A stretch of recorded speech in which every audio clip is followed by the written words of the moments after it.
इन सबको बोल दिया था वो फायर कर रहे हैं तुम भी फायर करो, गोली खाने के लिए थोड़ा बैठेंगे।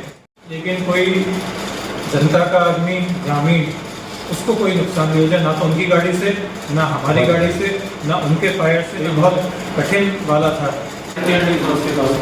तो वो फायर से बच गया।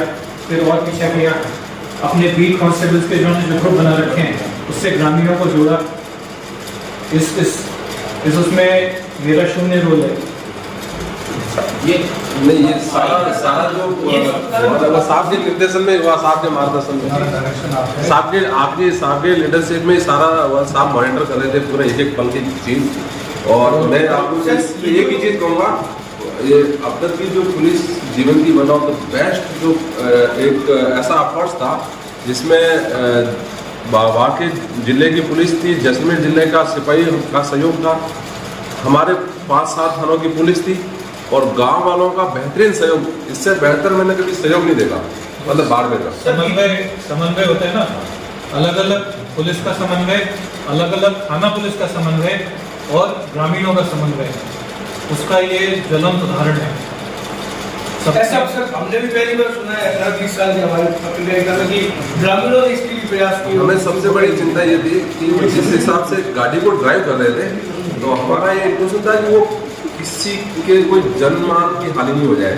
किसी को जिस 150-200 की स्पीड से गाड़ी चला रहे थे तो रास्ते में किसी को टक्कर नहीं मारते या क्रॉस फायरिंग करते समय किसी जाते के या उनके भी नहीं लग जाए, ये हमारी सबसे बड़ी चिंता थी। इसलिए हम जब आपने देखा, साहब ने भी फरमाया कि मेरे और स्पेशल टीम के सामने ये निकले, उस समय 200 की स्पीड थी और हमें मौका ही नहीं मिला कि हम उसको रोकते, किसी भी परिस्थिति में रोकते। तो हमने ये बेहतर समझा कि इनका पीछा किया जाए, बनिस्बत हमारी गाड़ी को सीधा भिड़ाया जाए। क्योंकि हमें संतोष इसलिए हो गया था, पीछे सिविल गाड़ियां भी साथ थी हमारे, तो हमें ये था अब भी हमें को इसकी लोकेशन मिलती रहेगी, तो अपन लोकेशन मिलती रहेगी तो हम ये बाड़मेर में कितना घूमेगा। और आउटर कॉर्डन हमने एक्टिव कर दिया था। हमारा ये प्रयास था, जैसे इनर कॉर्डन एक्टिव किया, फिर उससे 20-30 किलोमीटर आउटर कॉर्डन, तो हमारा SHO सिंदरी को एक्टिव कर दिया, RGT को एक्टिव कर दिया, बलदेव में सरलूघाटा में एक्टिव कर दिया, बालोतरा को एक्टिव कर दिया, SHO गीडा को एक्टिव कर दिया, बायतो को एक्टिव कर दिया।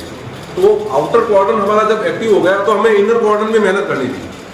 तो अगर वो किसी भी दिशा में जाता तो आउटर कॉर्डन हमारा तैयार था। तो और साथ ही साथ लोगों को आगे से आगे मैसेज हो रहा था, तो इनके पास कोई चांस नहीं था। धीरे धीरे और एक फायर हुआ तो उनका थोड़ा माहौल भी कम हो गया। में ये और जरूरी था देखना कि पुलिस और तस्कर की फायरिंग तो सबको समझ में आती है, चलती भी रहती है, लेकिन कोई जनता का आदमी ग्रामीण उसको कोई नुकसान नहीं हो जाए, ना तो उनकी गाड़ी से ना हमारी गाड़ी से ना उनके फायर से ना हमारे फायर से। तो ये बहुत कठिन वाला था। हालांकि पर्वत और नरपत और इन सबको बोल दिया था वो फायर कर रहे हैं तुम भी फायर करो, गोली खाने के लिए थोड़ा बैठेंगे, तो फायर करो। लेकिन मन में तब भी ये रहता है फायरिंग में, क्रॉस फायरिंग में अगर कोई इनोसेंट जन अगर आ गया फिर जवाब देना मुश्किल हो जाता है। ये बात का ये जो वारदात हुई लगभग मध्य रात्रि के आसपास हुई थी। पुलिस का हमारा एक्टिवेशन बेसिकली ऑफिसर लेवल पे सिंपल क्वेश्चन रात में ये आई थी कि वहाँ से गाड़ी चोरी हुई है और चोरी की नाकाबंदी कराई, जैसे रूटीन में नाकाबंदी। तो उसमें चोरी होते ही उनके जिससे घर चोरी उन मालिक को पता पड़ गया था, तो उसके साथ हमारा बाड़मेर पुलिस और ग्रामीण पुलिस और वो लोग इसके पीछे कर रहे थे। लेकिन जो ही हमारा जो सिपाही ग्रामीणों के सहयोग से जब इन्होंने चोरी की गाड़ी छोड़ दी पत्थर लगा के, उसके बाद में पैदल भागे। पैदल भागते भागते हमारे जाते थे उसका घंटा-1.5 घंटे तक पैदल पीछा किया, तो वो किसी खेत में छुप गए। तो छुपते ही हमारे सिपाही ने सोचा मैं इसको पीछे से पकड़ा, फोन खराब पकड़ा, उसने फायर किया तो वो ले ही गया। तो उसने वहाँ से वो भाग गए, तो फिर उसने एक ग्रामीण की मदद से मोटरसाइकिल ली, उसी ग्रामीण को उन्होंने धमकाया, पिस्टल दिखाया, गाड़ी दे दी उसको और फिर शायद तात्कालिक रूप से सही किया, है ना। तो फिर वो मोटरसाइकिल लेके 5-6 किलोमीटर गए और फिर अपने दोस्त को दूसरी स्क्वाड पे ले गए।